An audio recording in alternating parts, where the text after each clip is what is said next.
اللهم صل على سيدنا محمد وعلى آل سيدنا محمد.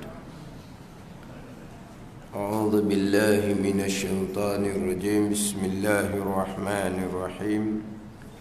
الحمد لله رب العالمين، والصلاة والسلام على سيد المرسلين وعلى آله وصحبه أجمعين.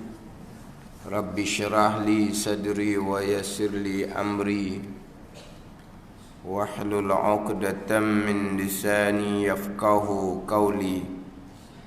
سبحانك لا علم لنا إلا ما علمتنا إنك أنت العليم الحكيم. ولا حول ولا قوة إلا بالله العلي العظيم. Kitab Faridatul Faraid, muka surat 4, baris yang ke-7 daripada bawah.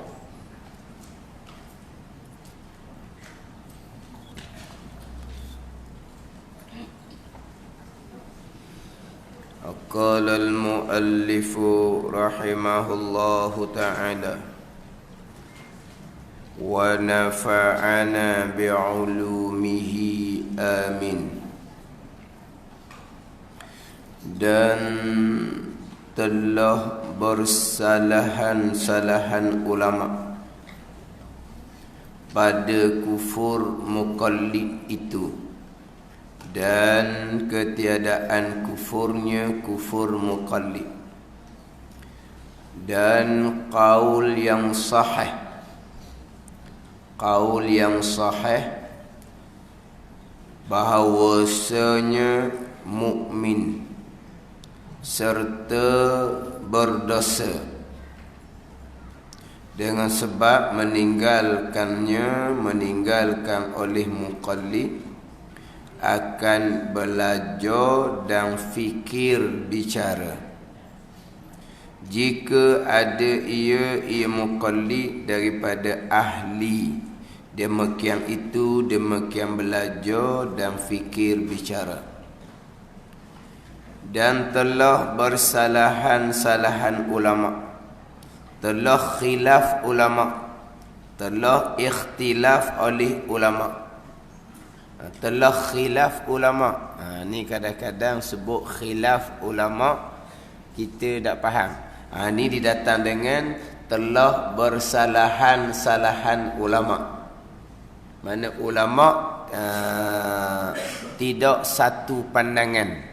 Itu telah bersalahan-salahan ulama, dengan makna ulama tidak satu pandangan pada perkara ni. Biasa sebutnya khilaf ulama. Sebut gitu kadang-kadang ada juga orang dia tak faham khilaf tu apa. Sebab kitanya kalau sebut terkhilaf makna tersalah, kan gitu. Bahasa Melayu kita kalau sebut kata terkhilaf, mana apa terkhilaf? Mana tersalah, kan gitu. Bahasa Melayu ni telah dia tu terkhilaf tu. Saya mengaku saya terkhilaf, mana apa tu? Tersalah. Dia gitu dah. Jadi kadang-kadang sebut khilaf ulama. Orang ni kadang-kadang dia tu orang ceramah ni pula, orang mengajar ni pula disebut khilaf ulama je. Sebab dikira sebut khilaf ulama tu tak payah terjemah lah, orang faham lah khilaf ulama ni. Tapi ada juga orang yang tak faham. Ni mana apa? Kelas yang umum. Kelas umum, kelas macam kuliah kita ni lah, dia panggil kuliah umum. Kuliah umum ni orang mari tu ada orang hak biasa dah, ada orang hak baru lagi. Jadi kalau orang mengajar ni sebut khilaf ulama, tak terjemahkan, tak cerita khilaf ulama tu makna apa. Memang terkadang ada orang yang keliru lah, tak tahu apa ni khilaf ulama ni. Ke ulama bala. Bala dah. Khilaf ulama.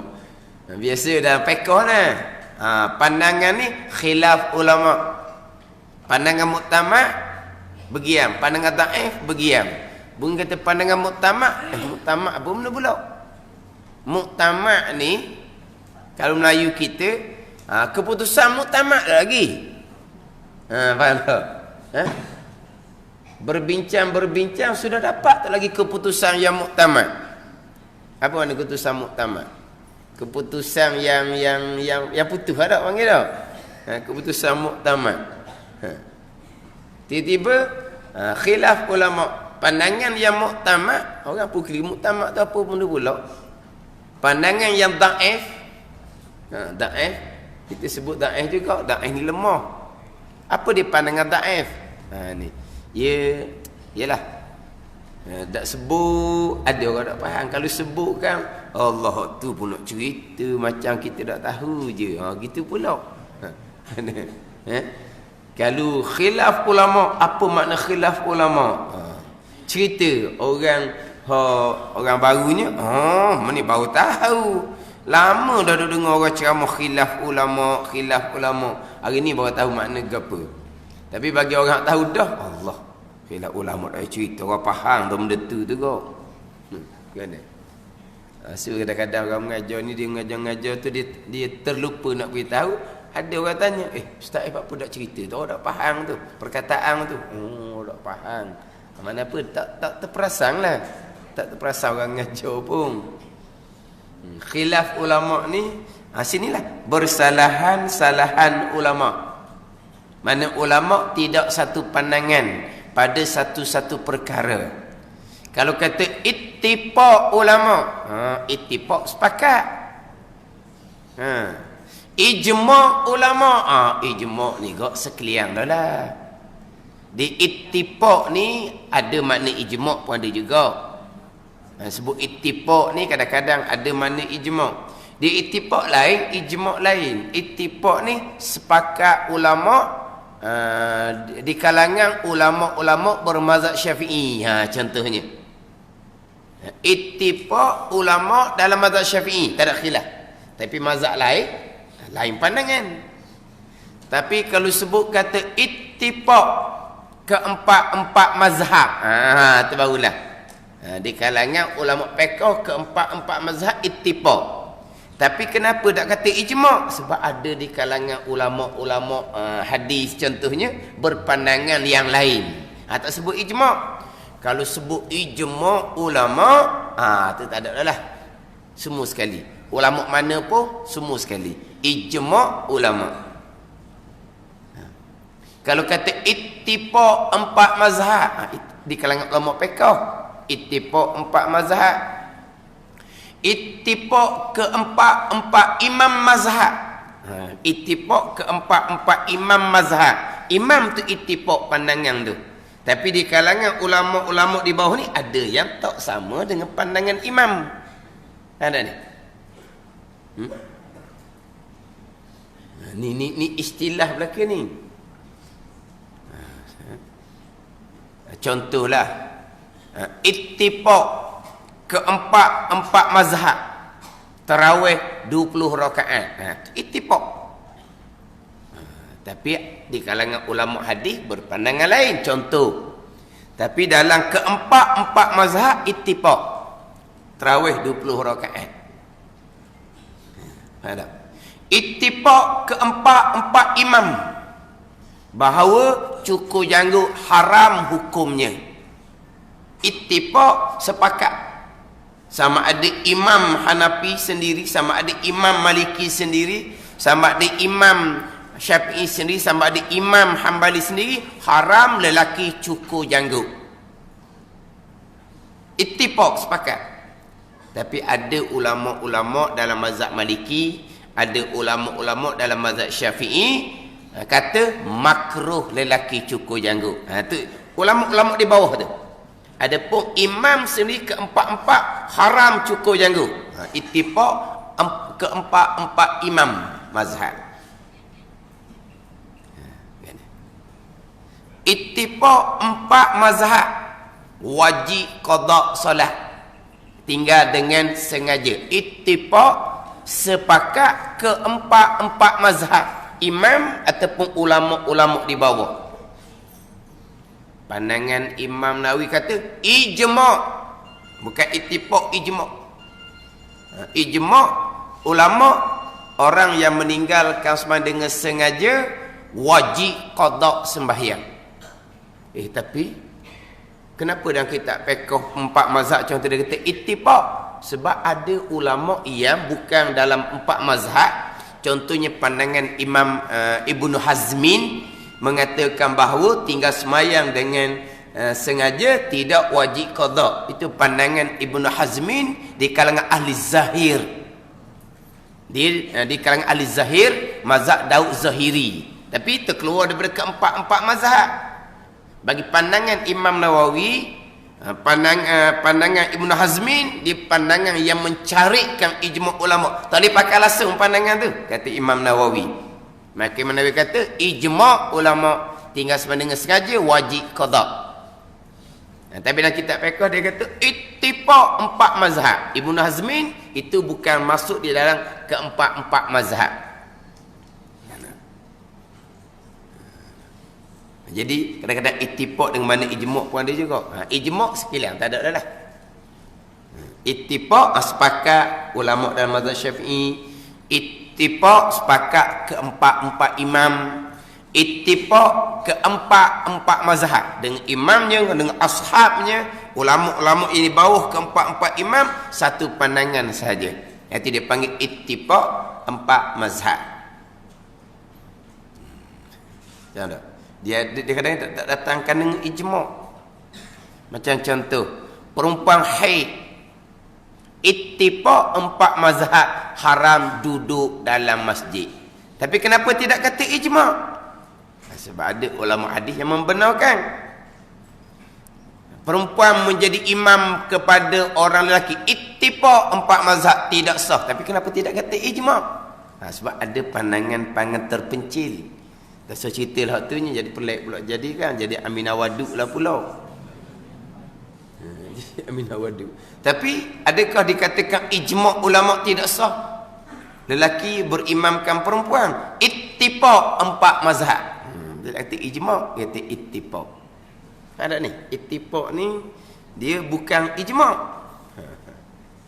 Dia hak ijma' ni, kita contohlah contoh.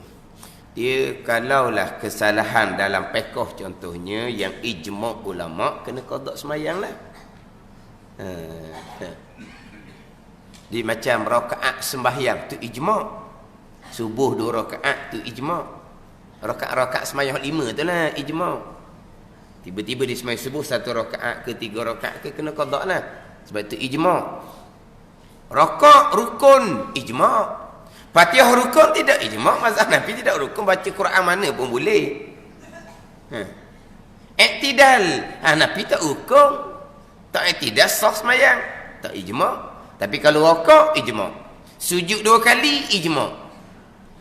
Selama kini saya tak tahu sujud 2 kali, saya sujud sekali, kena qada lah. Sebab itu ijma'. Sebab tu ada orang tanya, saya tak pernah semayang pada air pekos, saya kena qada ke tak? Belajar dulu, tengok salah kat mana. Salah gini ni awak semayang lama kening. Salah. Fatihah pun baca salah. Mazhab Malik kita salah sah semayang. Tak ijma', lepas tu tak qada lah. Ni kena belajar dulu.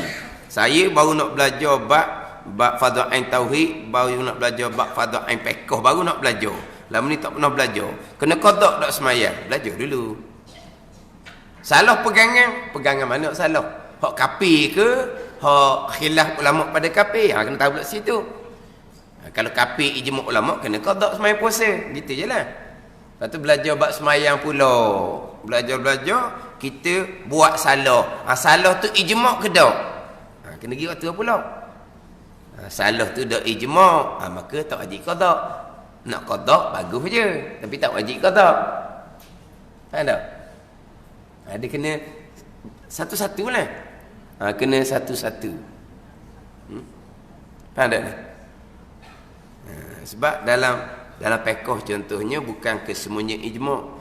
Kadang-kadang benda tu benda yang khilaf ulama, pandangan ulama yang berbeza.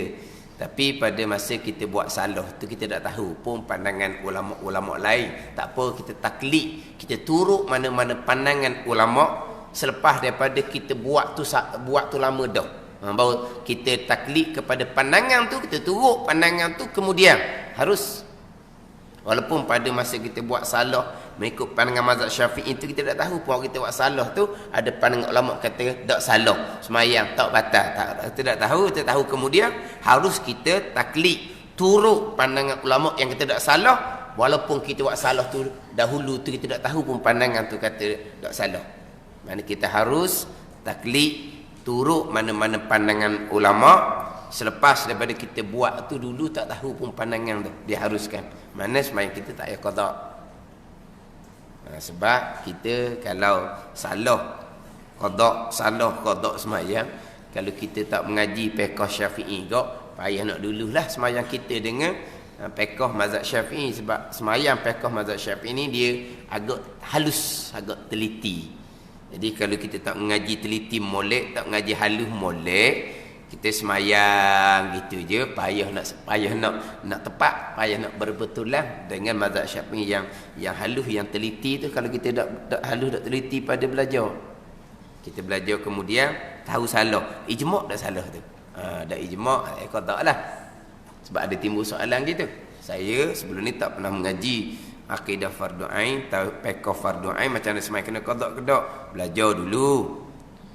Bab qada, bab taubah ni kita belajar dulu. Belajar, kita salah, kita bertaubah dengan Allah Subhanahu wa taala. Kalau salah tu perlu diqadakan, kita qadakan, gitu jelah. Pernah orang tanya, dia kata dia ambil semayang, dia basuh tangan, siku tak masuk. Siku dia tak masuk, dia sapalah atas ni, tapi siku tak masuk. Siku tak masuk. Jadi wajib basuh termasuk siku, wajib basuh termasuk mata kaki, ataupun dipanggil buku lali. Mana? Kaki ada mata juga tu. Tapi sepak tu apa dah, mata ada pada mata kaki. Apa ngapa? Buku lali apa ngapa? Buku lali. Mana kalau katok je lali. Dah sungguh, katok je lali lalu mata.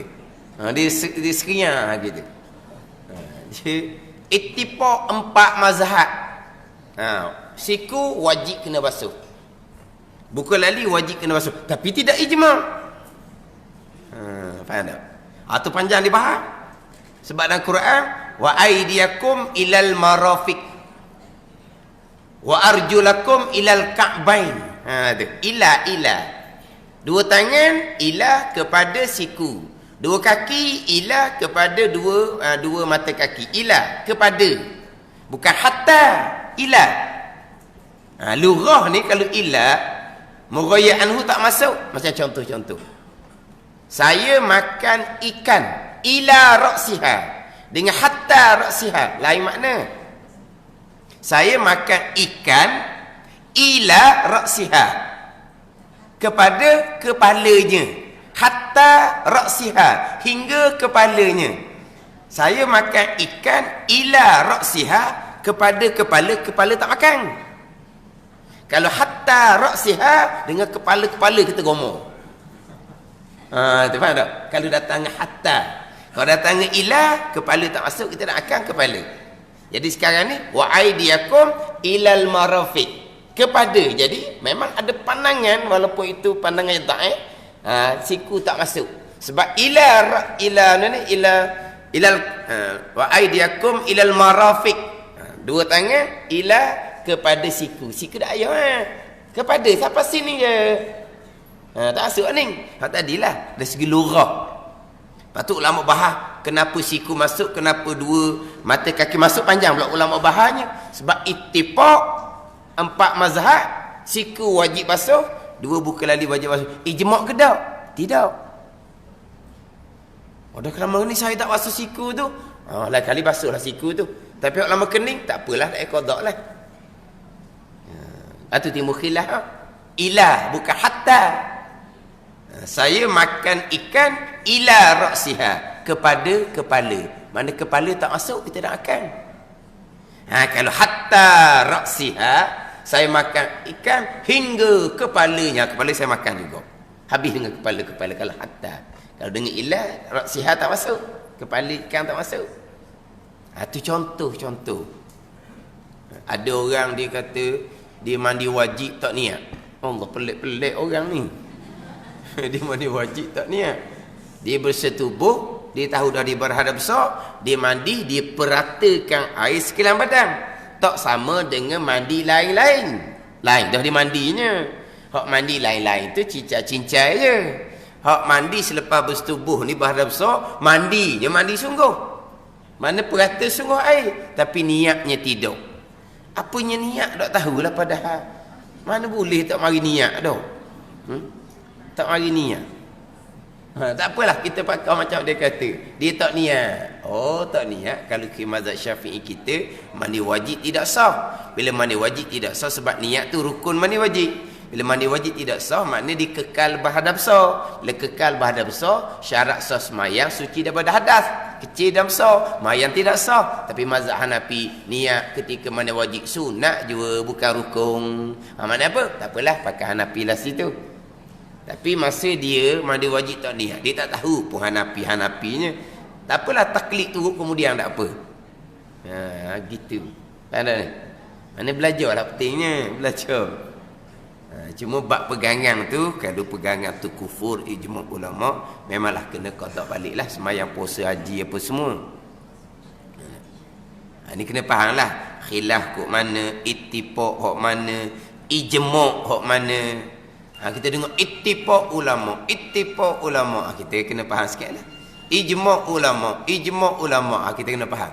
Khilaf ulama, khilaf di kalangan ulama, mana apa? Ulama tidak satu pandangan.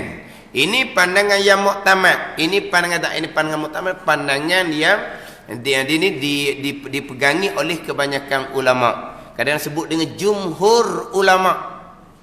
Jumhur kebanyakan ulama. Jumhur ulama. Kadang-kadang ini pandangan yang muktamad tetapi tidak masyhur.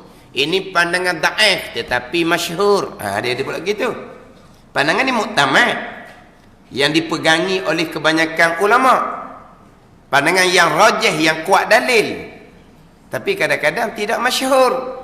Ini pandangan dhaif. Pandangan dhaif ni pandangan ni lemah, yang tidak dipegangi oleh kebanyakan ulama yang lain. Pandangan tu lemah. Bukan tuan punya pandangan tu lemah, jangan salah faham.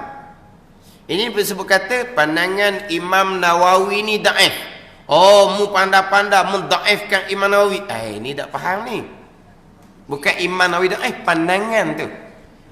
Pandangan ni pandangan Imam Ghazali. Pandangan ni daif. Oh, kamu mendaifkan Imam Ghazali. Ni payah cakap orang jahil ni.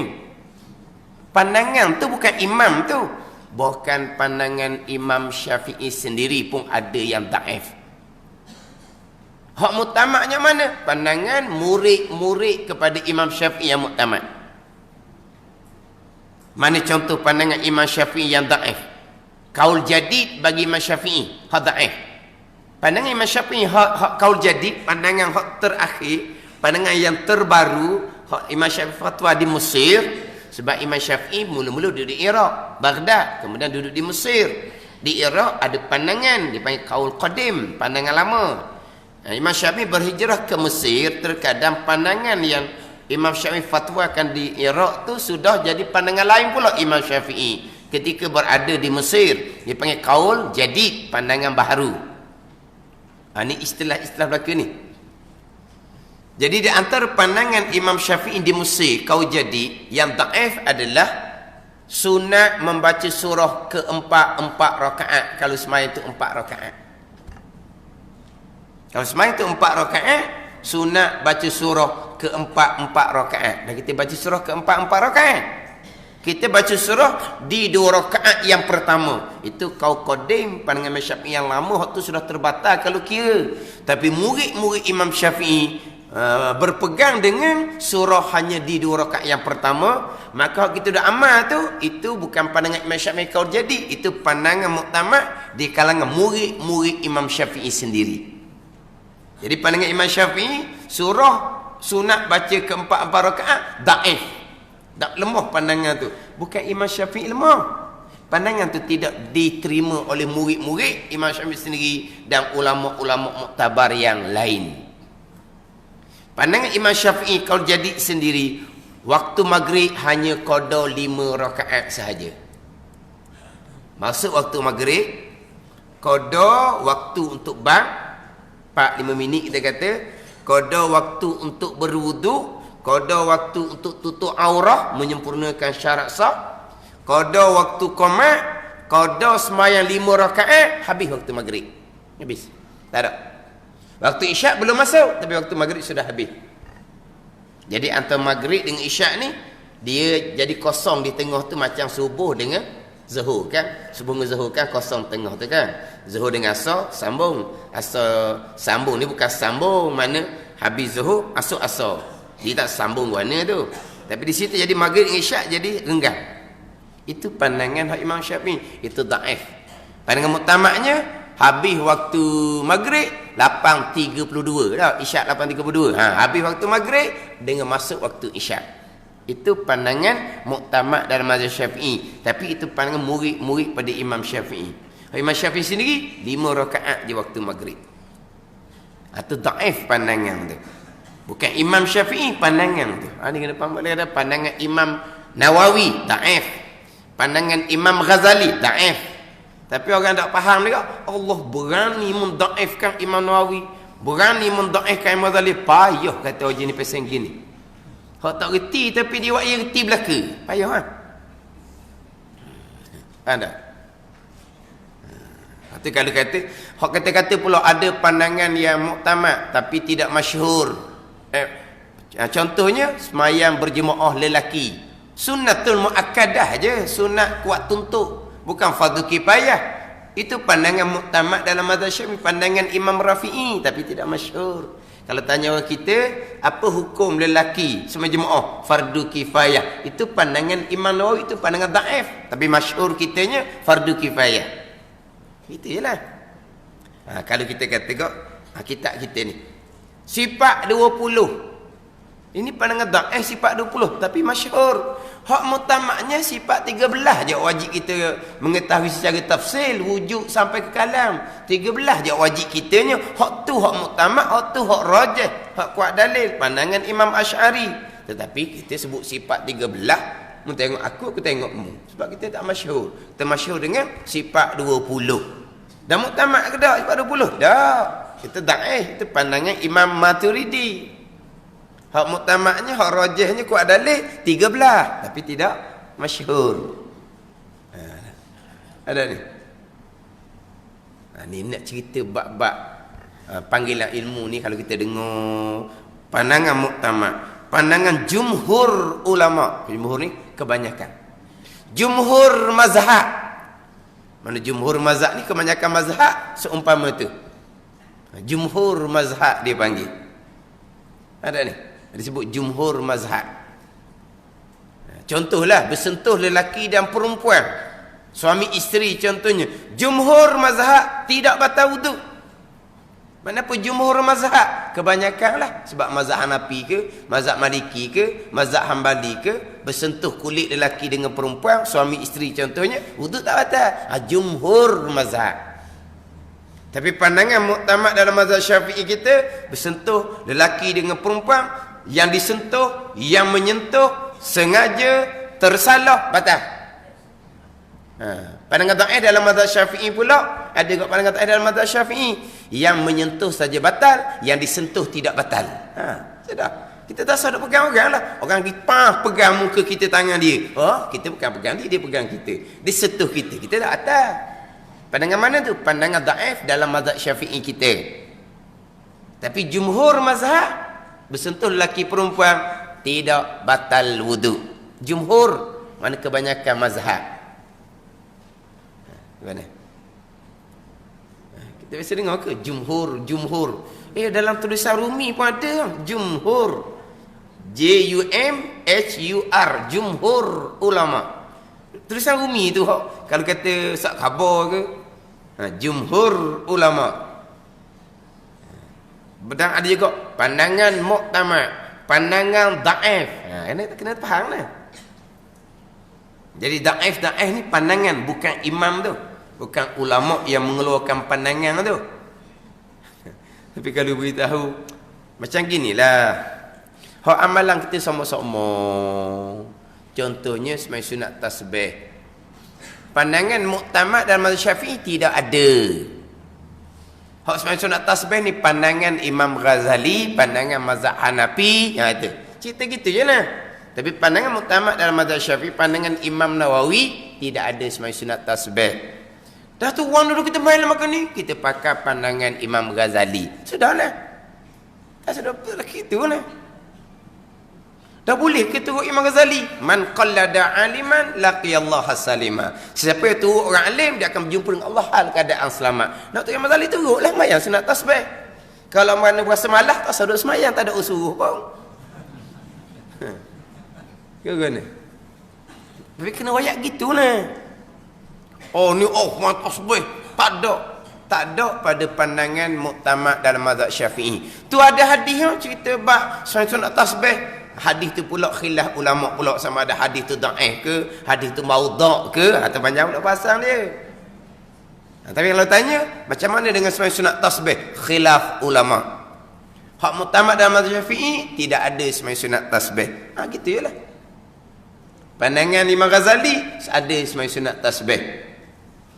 Tapi kalau kita pandangan dalam mazhab Syafi'i, itu pandangan yang dhaif dah. Tapi kalau orang tak faham pula, mendaifkan Imam Ghazali, Allah susah kata. Kadang-kadang hak gini-gini tak boleh nak ambil heran sangat. Jadi satu kerjaan pula duk layan orang peseng gini. Pakai orang tak tahu sudahlah. Dia tak tahu tapi dia nak buat macam dia tahu. Kadang-kadang orang membaca sendiri ni payah. Dia rasa dia pandai, dia payah sikitlah. Contoh, tapi tak ada orang ramai kita, pak kita ni. Sapu tekuk ni. Ni. Tapi orang kita tak ada sapu tekuk tau. Ada tak? Orang tak sapu tekuk tu tidak ngaji kitab Hidayatus Salikin. Kalau ngaji Hidayatus Salikin memang ada sapu tekuk. Sapu tekuk ni disunatkan di sisi pandangan Imam Ghazali, pandangan Imam Hanafi. Tapi pandangan muktamad dalam mazhab Syafi'i tidak ada sapu tekuk. Masul raqabah aman min al-ghuli yaumil qiyamah, tu hadis tu ada yang mengatakan di maudhu'. Itu ialah tu khilaf ulama. Mana nak sapu tekuk dia sapulah, bukan panah. Memang disunatkan. Kita tengok orang tua sapu tekuk, apa orang tua ni dia panah barangkali. Bukan. Ada pandang kata sunat ni sapu tekuk. Tapi kita jarang jumpa dah. Sekarang ni tak ada dah sapu tekuknya. Sama juga dengan kalau tanya bab semayang Isra'. Semayang Isra'. Semayang Isra' adalah semayang duha. Semayang duha adalah semayang Isra'. Satu semayang je, bukan dua semayang. Itu pandangan Imam Nawawi. Berpandukan kepada kata Ibnu Abbas radhiyallahu anhuma, salatul Isra', salatul duha. Bermula semayang Isra' itulah semayang duha. Adapun pandangan Imam Ghazali, Isra' semayang lain, duha semayang lain. Itu pandangan Imam Ghazali. Tapi yang muktamad dalam mazhab Syafi'i kita, sembahyang Isra' dan sembahyang duha adalah satu sembahyang. Nama je ada dua. Gitu je. Lepas tu yang kita nak sembahyang Isra', sembahyang lah. Pakai sembahyang Isra' suku, terbit matahari nak sembahyang Isra', matahari sekalah nak sembahyang duha, sembahyang lah. Itu pakai pandangan Imam Ghazali. Tapi kalau kira dalam fiqh mazhab Syafi'i kita, Isra' dengan duha pandangan muktamad adalah satu sembahyang, bukan dua sembahyang yang asing-asing. Kalau nak semayang dua semayang asing-asing, nak semayang Isra' suku, terbit matahari, nak semayang duha pada naik matahari segala, itu pandangan Imam Ghazali. Apakah lah nak pakai, tak ada salah pun. Tapi itu pandangan dhaif dalam mazhab Syafi'i kita. Ini cerita bab ilmu. Tapi kalau orang salah faham, oh kita buat Isra' tak mau. Dah buat lah. Ya. Tapi kita cerita bab ilmu, kedudukan semayang tu sendiri. Ada tak semayang Isra'? Ada. Semayang Isra' ada. Yang khilafnya semayang Isra' dengan duha ni semayang asing-asing ke, ataupun semayang Isra' ni nama bagi semayang duha? Khilaf je tu. Tapi kalau tanya, ada tak semayang Isra'? Ada nama semayang Isra'. Dah kata khilaf semayang Isra' ni semayang lain daripada semayang duha, ataupun semayang Isra' itulah semayang duha itulah Isra'. Khilaf situ. Isra' memang ada. Tapi pandangan muktamad Di sisi pandangan Imam Nawawinya, sembahyang Isra' adalah sembahyang duha, sembahyang duha adalah sembahyang Isra', hanya satu sembahyang, bukan dua sembahyang asing-asing. Dua sembahyang yang asing-asing, Isra' sembahyang lain, terbit matahari, duha sembahyang lain, naik matahari segala, itu pandangan Imam Ghazali. Mana? Kita tajuk kita lain, kitab lain, tajuk lain. Lepas tu mula tengok kitab bila kitab nak habis. Tak, kita ni cerita bab bersalahan ulama tu je lah. Bersalah-salahan ulama. Mana apa? Khilaf ulama. Khilaf ataupun ikhtilaf di kalangan ulama. Mana apa? Ulama tidak satu pandangan. Hak ijma', ijma'. Hak ittifaq, ittifaq. Hak khilaf, khilaf. Di dalam bab usuluddin, bab tauhid ni ada porok, dia ada cabang dia. Hak ada khilaf. Tapi hak usuluddin, hak tapak semua dia tak ada khilaf, di satu jalan je. Ni hak bab panggil apa? Furu' dalam usuluddin. Dia punya cabang dalam usuluddin. Ni yang berkaitan dengan dalil dipanggil furu' dalam ilmu usuluddin. Ada khilaf di kalangan ulama-ulama mutakallimin, ulama tauhid. Ada khilaf. Kita balik pada kitab kita semula. Dan telah khilaf telah bersalahan-salahan ulama. Ulama berbeza pandangan pada kufur, pada menghukumkan kufur.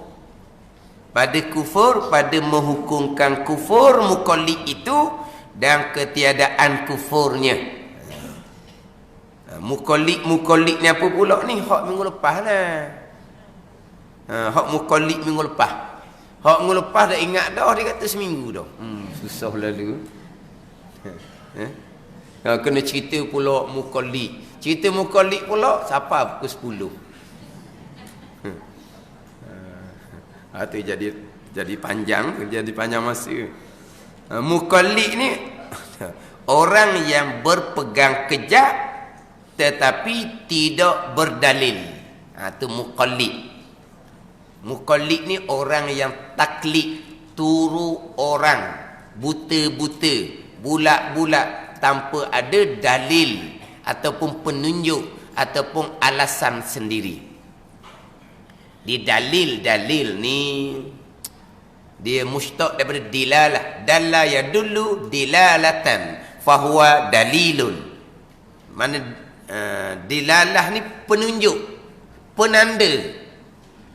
Penunjuk, penanda. Apakah penunjuk, penanda? Allah ada.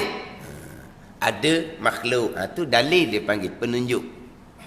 Tiba-tiba apakah penunjuk, penanda Allah ada? Tak tahu lah, saya pakai turut orang sebut sudahlah. Tu dia panggil apa ni? Tidak ada dalil. Penunjuk, penanda sendiri. Ini dia panggil muqallid. Orang turu orang dalam bab pegangan. Adapun kita muqallid, turu orang, turu ulama-ulama dalam bab fiqh tanpa ada dalil sendiri, itu diharuskan. Kan kita kan turu dalam kitab, turu ulama, mana dalil? Dalil tak tahu. Lepas tu yang kamu semayang subuh 2 rakaat tu, pakai orang duk sebut 2 rakaat, pakai 2 rakaat, mana dalil? Saya susah tanya dalil, saya dah erti. Panggil apa ni? Muqallid dia panggil. Ada ni. Dia semayang subuh 2 rakaat tu mana dalil? Semayang zuhur nanti 4 rakaat ni, mana dalil? Mana dalil? Kita duduk mayang makan ni. Iyalah, awak ambil mana? Dalilnya mana? Nak dalil juga? Lah, nak dalil lah. Mana dalilnya? Lepas tu dalam makan ni turut. Tu kata muqallid dalam bab fiqh. Salah ke tak? Tak salah. Memang kita gitulah. Kira ni. Ni kadang-kadang, kita fiqh pun nak kena ada dalil. Hebat. Dia ingat dia ada dalil sangat berapa kali. Saya pernah kena siapa cerita. Kena dah sekali satu kelas. Pergi buat tazkirah. Ni cerita bab-bab ilmu lah. Adalah seorang orang berkenaan lah, orang duduk depan sekali. Dan orang berkenaan. Mana kalau kita tengok ke masa gi tu, duk gi mari ni. Di jawatan apa tak tahu sebab gi sekali tu je. Tak kenal lah dia tu AJK ke apa ke tak tahu. Tapi dia gi mari. Mana apa? Orang berkenaan lah. Kalau sini kau macam pakcik lah tau. Kaki nak beritahu pakcik pun bangun. Kau berkenaan tu. Tak kenal siapa tapi orang berkenaan. Sebab orang lain tak bangun. Faham tak? Mana orang berkenaan. Macam-macam pun tak tengok Ustaz kita ahli jemaah di sini kalau nak cerita bab hukum sertakan dalil. Kalau tak sertakan dalil kita tak mau pakai. Tak mau main peseng-peseng wajib sunat, sah batal. Qala Allah tak ada, qala Rasulullah tak ada. Kita tak mau pakai peseng tu, peseng lama. Kita nak satu hukum dalil. Orang mengajar ni pula dia bawa kitab kecil-kecil. Dalam kitab tu mana ada hadis. Siapa yang ingat sangat hadis-hadisnya? Hak dia mengajar dak keluar hadis cuba tengok kat atas meja dia tu. Kitab apa ada? Kitab besar ada atas meja dia tu. Adalah hak sabda Nabi sallallahu alaihi wasallam. Lepas tu dia boleh cerita hadis Nabi. Sebab dia bawa kitab besar. Kita ingat Allah dia ni bijak sungguhlah ingat hadis. Dok tengok kitab depan tu. Learning pula dah bawa kitab dah learning. Dia bawa apa ni?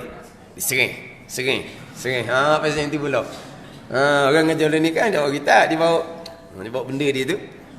Screen gitu lah, dia pun gesek. Lepas tu dia pun royak dalil. Tu dalam tu ada. Bukan ingat pun.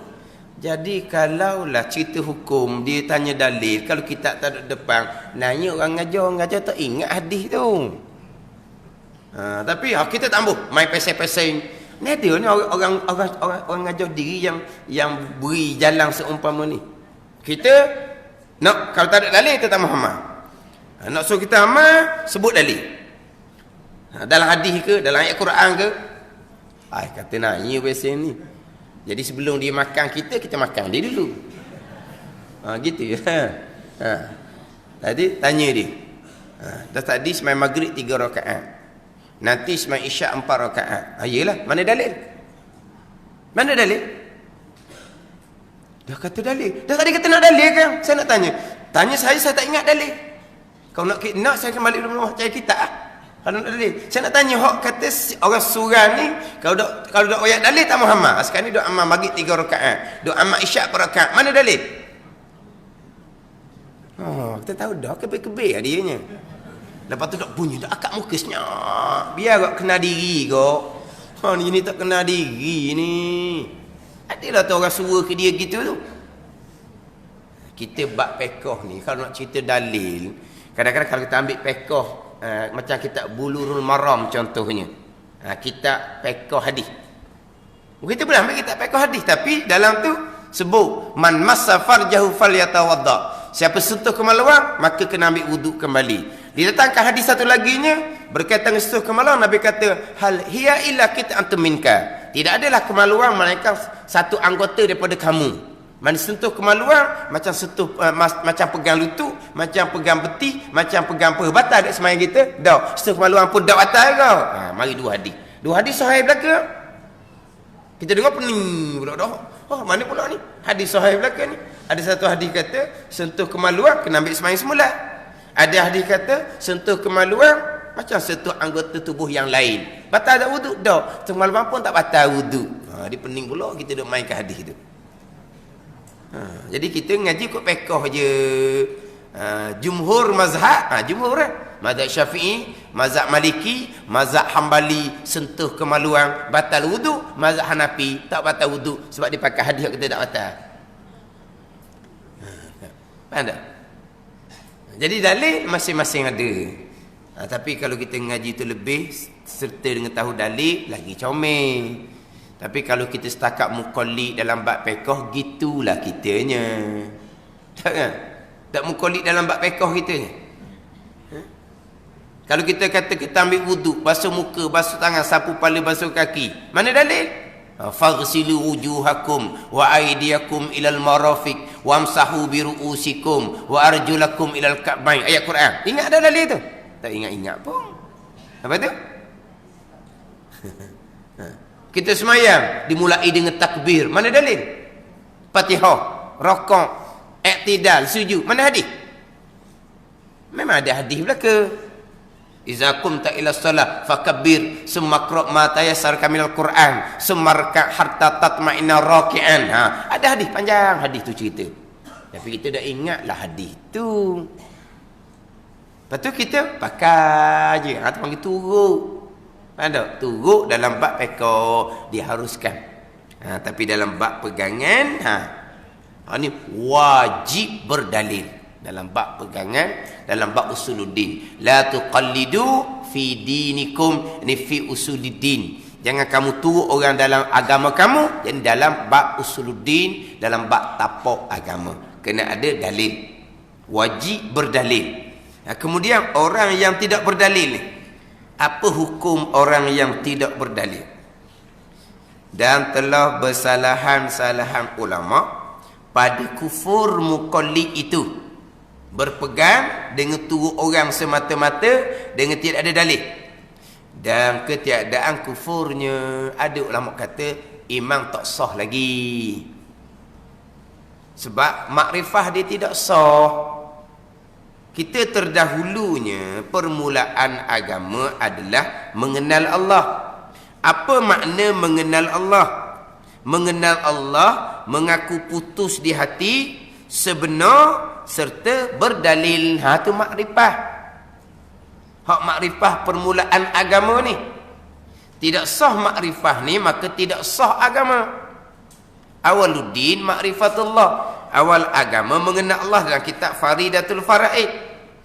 Apa makna mengenal? Mengenal Allah makna jazam, pegangan yang putus, membetuli waqi', bertepatan dengan sebenar serta berdalil.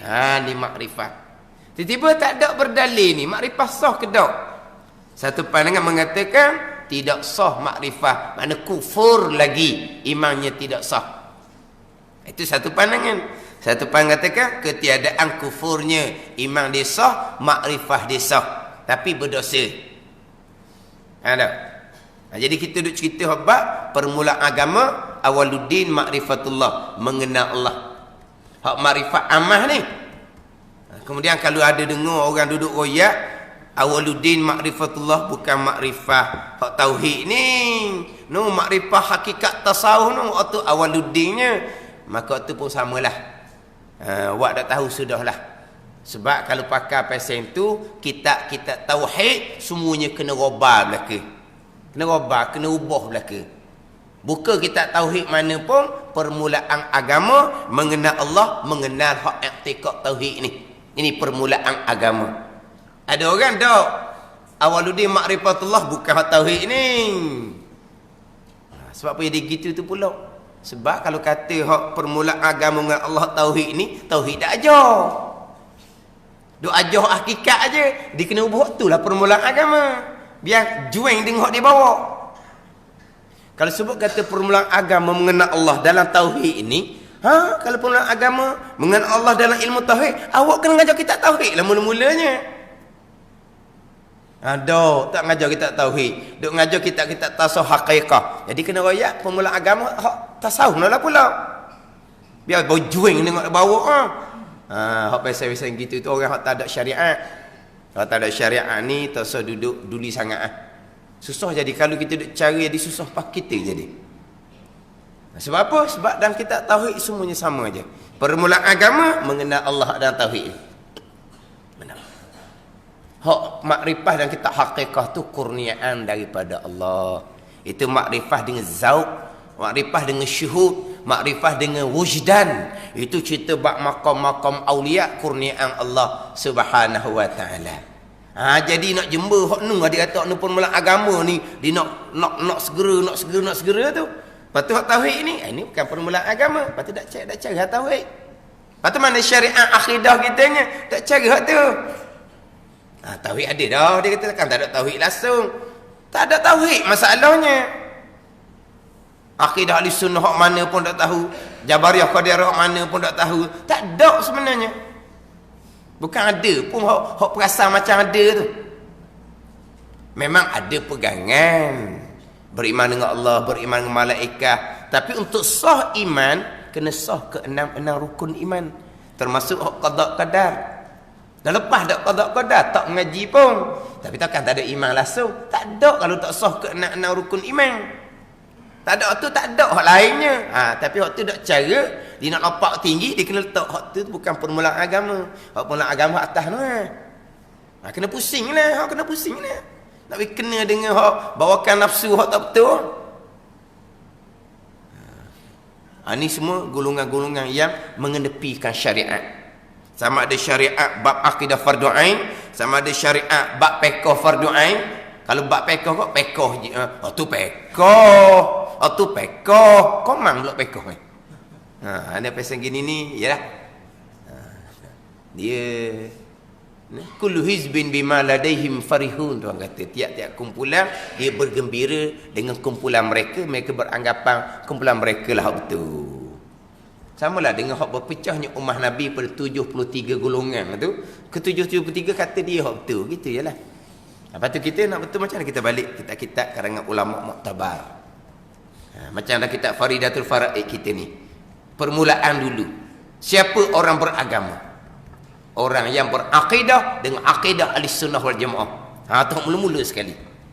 Agama ni merangkumi Islam, iman dan ihsan. Apa dia Islam, apa dia iman, apa dia ihsan. Kena reti waktu dulu. Ni kadang-kadang waktu pun dah reti. Kita ni nak sah iman kena ngaji akidah. Kena ngaji sifat 20.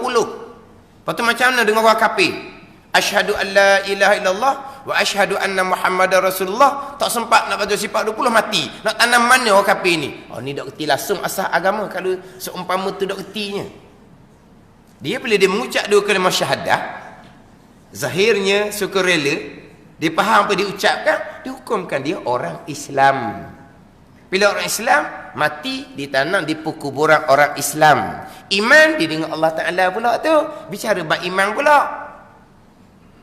Faham tak ni?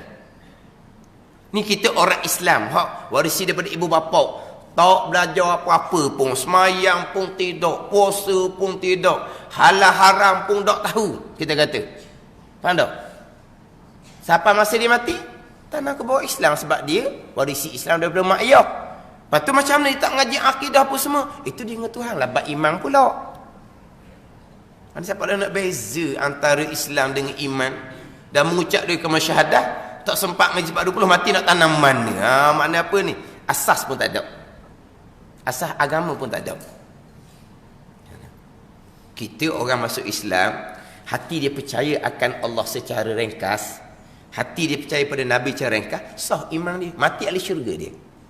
Tapi dia kena ada Allah. Hak ada sebab 20. Itu secara tafsil, secara terperinci kena belajar kemudian. Faham tak? Ketika dia mengucap dia kalimah syahadah, mulut dia kata Allah jua Tuhan, hati dia pun percaya Allah Tuhan. Lepas tu sifat Allah secara satu-satu ni dia tak kena molek lagi. Kadang-kadang ada kepercayaan daripada Allah hak tak betul, dimaafkan sebab dia baru masuk Islam. Dia percaya pada Nabi Muhammad utusan Allah. Dia sifat Nabi kita ni dia tahu sikit-sikit je. Ada sifat Nabi hak dia faham tu salah benarnya tu. Kalau kita orang-orang Islam lama dah, tak sah iman kalau percaya ke Nabi kita gitu. Tapi dia percaya gitu misalnya. Tak batal iman dia sebab dia baru masuk Islam. Salah akidah pun dimaafkan. Iman dia sah, mati masuk syurga dianya. Bukan Islam saja, beriman dianya. Tapi ada juga Islam yang tak beriman. Dia mengucap dengan syahadah, Allah, dia tak percaya ke Allah. Sebut Nabi Muhammad tu pun, hati dia, mana ni? Beci dah sebut Nabi Muhammad ni contohnya. Tapi kenapa dia mengucap? Sebab dia nak kahwin dengan orang Melayu. Maka hukum zahirnya dia orang Islam. Beriman ke tak? Tidak beriman. Sebab dia mulut dia kata Allah jua Tuhan. Dalam hati dia Allah jua Tuhan. Warna kerjaan banyak Tuhan mesti kena banyak-banyak, kena tokoh situ tokoh tu Tuhan. Macam Tuhan lama dia tu lah. Oh dia pakak tu lagi, pakak tu. Lepas tu apa dia kata asyhadu an la ilaha illallah. Kalau tak kata gitu mana boleh kahwin dengan orang Melayu? Misal, makna apa? Mulut je kata Allah jua Tuhan, hati Allah jua Tuhan. Bukan Makna apa? Dia nak Tuhan lama dia juga. Hak banyak. Sah tak iman? Tak sah. Tapi Islamnya, zahir nampak dia okey je. Sukarela, nampak macam faham je. Sah iman dia. Kalau mati tak nak kebuang Islam juga. Tapi kalau dia tak beriman, neraka lah dianya. Tapi waktu dia dengan Tuhan, kita nak bubuh waktu. Faham tak? Ini kena faham asal ni dulu. Tak faham asal ni, dah nak cerita bab agama kan. Cerita bab agama kan. Jadi yang kita ambil dalam kitab contoh macam kitab Faridatul Faraid ni. Tanda agama yang pertama berakidah dengan akidah Ahlussunnah wal Jamaah. Permulaan agama mengenal Allah ni tauhid ni. Mari pelik-pelik tu dak ayah. Pakai buat hak mana yang boleh nasihatlah, tapi orang pesen gini payah dah. Dia payah. Orang pesen gini ni. Degi payah. Kerah. Kerah kek. Kerah hati orang panggil. Jadi permulaan agama mengenal Allah ni, mengenal Allah dalam kitab kita ni. Makrifah tauhid. Makrifah dan tasawuf hakikah tu kurniaan Allah Subhanahu wa taala, makrifah khassah dia panggil. Ini kita makrifah ammah ni. Jadi, apa makna mengenal Allah? Jazam berpegang kejap bi akidah. Akidah yang sebenar serta dengan dalil. Sekarang ni dia pegang kejap Allah ada. Dan Allah ada tu sebenar. Dia pegang kejap Allah kuasa. Dan dipegang kejap Allah kuasa itu sebenar. Mana dalil Allah ada? Mana dalil Allah kuasa? Dia tak ada dalil. Apa hukum orang hak seumpama ni? Berpegang kejap tapi dalilnya tidak ada.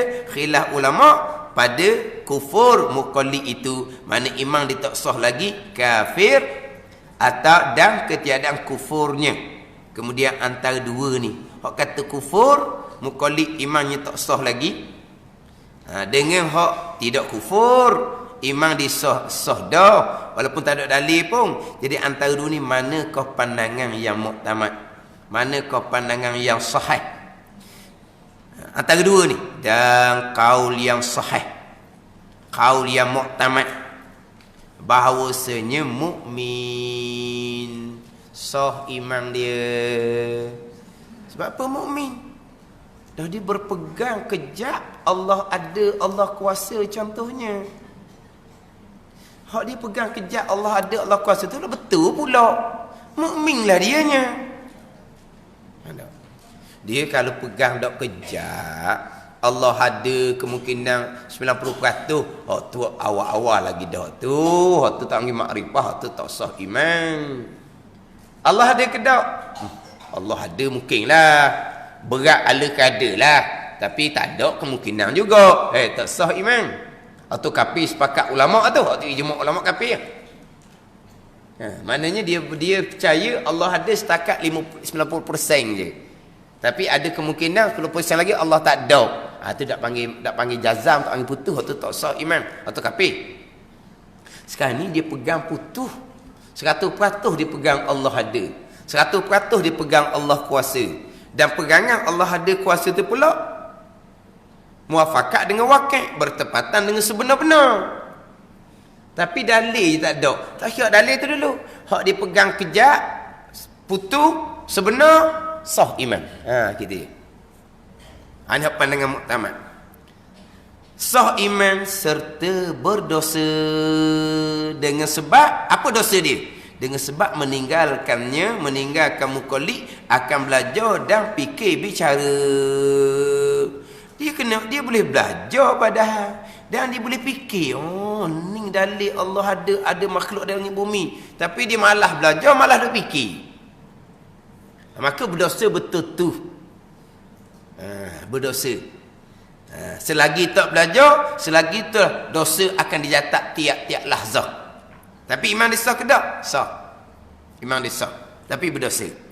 Berdosa ni pula sah iman tapi berdosa. Berdosa qaid dia, qaid pada berdosa. Qaid ni apa? Syarat dia lah. Jika. Berdosa jika. Ni apa? Dia panggil qaid. Dia panggil apa? Syarat. Iman sah. Serta berdosa. Hak berdosa ni jika. Kalau ada hak jika ni berdosa lah. Kalau tak ada hak jika ni tak berdosa lah. Jadi kata berdosa ni jika ia ada ia muqallid ni daripada ahli. Demikian itu demikian belajar. Maknanya dia ada kelayakan nak belajar. IQ dia, otak dia cerdik juga. Tapi saja je tak belajar, maka berdosa.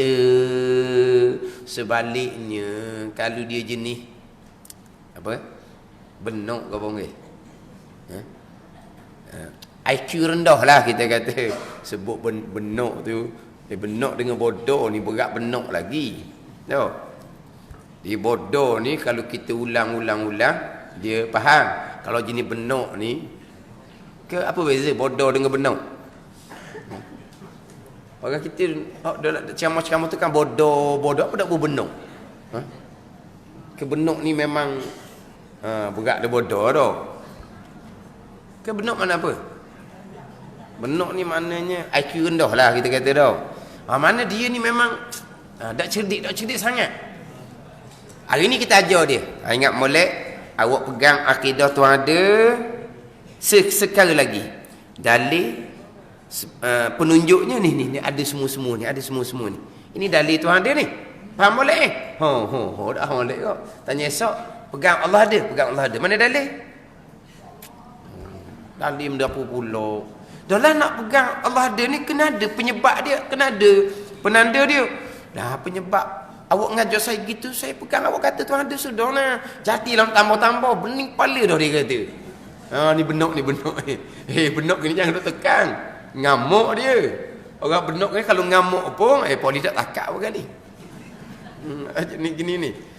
Kalau dia jenis gini, dia pun berpegang tu ada, tapi turut orang tidak berdosa.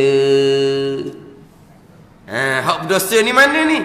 Qaid berdosa jika adik daripada ahli dia macam itu. Dia berkelayakan nak belajar, boleh ilmu kalau dia belajarnya, tapi dia tak belajar sampai ke berdalil, maka berdosa. Tapi kalau memang dia jenis setakat ajar, ada kadang-kadang orang pesen ni Tuhan beri ke dia berahi dengar, berahi belajar. Ada semua. Kalau ada sekali tu kerja dia tak dang, mari lewat sudah ustaz tak dang lagi ni. Sebut tak dang. Mana dia nak belajar. Tapi kalau tanya tu nampak tak apa nak boleh sebenarnya, tak apa nak boleh. Tapi Tuhan beri ke dia nak belajar.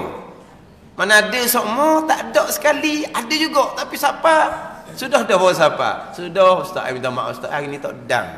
Nampak noknya. No. Tapi dia gitu. Rajin nak dengar. Dah kewajipannya adalah talabul ilmi faridatun ala kulli muslimin wa muslimah. Talabul ilmi faridah. Nabi kata, tuntut ilmu, cari ilmu, belajar tu wajib. Kita reti, nampak, faham, tu semua qada daripada Allah Subhanahu wa taala.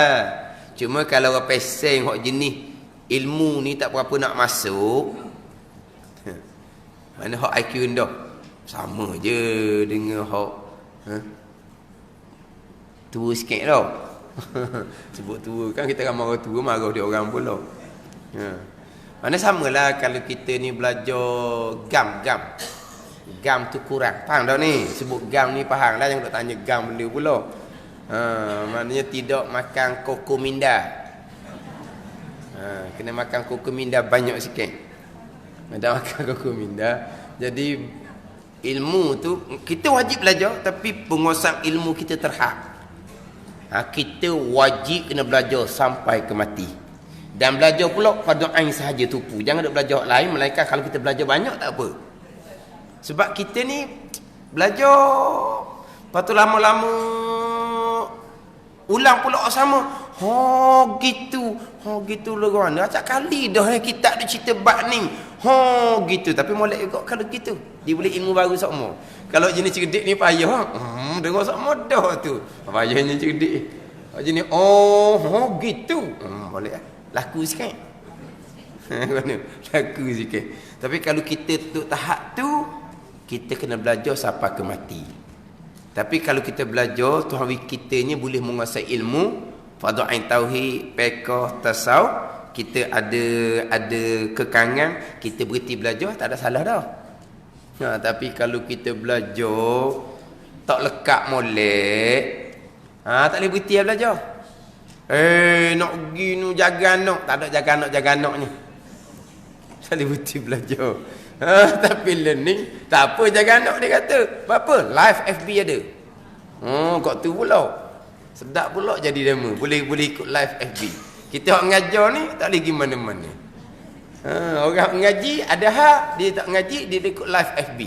Kaki orang ngajar pun sama. Malahan nak pergi surah hari ni, buka live sini, saya ngajar di rumah. Boleh ke? No. Buka skrin sini, saya ngajar di rumah. Hari ni malas saya nak turun rumah. Orang mengaji boleh live FB. Kita orang ngajar boleh buat live juga. Duduk rumah je buat live. Duduk dalam bilik molek, buat belakang comel sikit lah. Buat gambar comel-comel belakang. Sekali gambar laut, sekali gambar bukit belakang tu. Tukar-tukar lah macam tempat lain-lain. Pada dalam satu bilik buat macam studio. Orang ngajar tak pergi mana-mana, buat macam studio je. Dah orang ngaji boleh pergi lain-lain. Dah mana tu? Live FBE dia buat. Duduk jauh komen dia tu. Terang molek. Tak ada kalau gitu. Yelah kalau dah kita sekarang ni ada kemudahan, okey jelah. Tapi nak ceritanya kalau kita tidak menguasai ilmu, tak boleh nak alih-alih kan. Tapi tak berdosa kita sebab kewajipan kita hanya tuntut ilmu. Bukan kata mengetahui. Sebab tu kalau kita beritahu wajib mengetahui, yakni belajar hingga tahu. Bukan mengetahui tu wajib, belajar tu wajib. Mengetahui adalah kurniaan daripada Allah. Jadi kalau orang ni jenis kalau belajar dia boleh menguasai ilmu. Dalil sikit je ada makhluk, ada langit, ada bumi, tu je sikit. Dalil akal cukup dah. Nak dalil Al-Quran tak ingat, tak apa dah. Maknanya kalau hak ni pun tak boleh juga, bukan ahli, itu memang IQ tu rendah lah. Tapi IQ rendah tu setara mana tu tak tahulah. Sebab ada orang IQ rendah, sekali nampak comel, sekali nampak tak comel. Time tak comel, rokok 3-4 kali. Time tak comel, rokok 3-4 kali. Nak kata semayang gerhana, rokok 2 kali je. Ni 3 lah, 4 lah rokok. Tapi masa molek. Masa tak tahu lah. Dia punya IQ dia duduk level mana. Ada level mana IQ dia. Dah rokok. Orang lain rokok sekali je boleh pahala kalau rokok 2-3 kali boleh pahala banyak sikit. Dia panggil IQ rendah orang panggil. Kalau pesan ni kalau ajar suruh kenal Tuhan, setakat Tuhan ada, pegang kejap molek Tuhan ada. Kita royak dalil ke dia. Lepas tu dia Allah payah. Tu tak berdosa lah dia ni. Kalau orang tu bukan ahli, tak ada kelayakan pada belajar. Hak dosa ni kalau dia ahli, dia boleh belajar tapi dia tak belajar. Imam dia sah sebab pegangan dia kejap dan sebenar, tetapi berdosa kerana tidak berdalil. Itu pandangan yang sahih, pandangan yang muktamad. Pandangan kata kafir. Tapi kafirnya kafir akhirat. Nikah di atas dunia sah. Tu. Ni pula pelik sikit ni. Orang kata kafir muqallid ni kafir akhirat. Mana atas dunia kahwin dia pun sah, ada apa-apa pun. Dia orang Islam tapi dah akhirnya dia kekal neraka selama-lamanya. Dan dikenaki dengan dalil itu dalil ijmali. Kalau dalil kata fardu ain itulah dalil ijmali, dalil tafsili jatuh kepada fardu kifayah. Wallahu alam.